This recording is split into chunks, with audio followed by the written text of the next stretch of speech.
میمونہ بنت حارث رضی اللہ تعالیٰ عنہ نے کہا کہ میں نے ان حضرت صلی اللہ علیہ وآلہ وسلم کے لیے غسل کا پانی رکھا اور پردہ کر دیا۔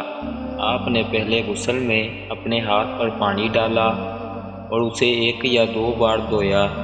سلیمان احمش کہتے ہیں کہ مجھے یاد نہیں راوی سالم بن ابی الجعد نے تیسری بار کا بھی ذکر کیا یا نہیں۔ پھر دائیں ہاتھ سے بائیں پر پانی ڈالا اور شرمگاہ دھوئی، پھر اپنے ہاتھ کو زمین پر یا دیوار پر رگڑا، پھر کلی کی اور ناک میں پانی ڈالا اور چہرے اور ہاتھوں کو دھویا اور سر کو دھویا، پھر سارے بدن پر پانی بہایا، پھر ایک طرف سرک کر دونوں پاؤں دھوئے۔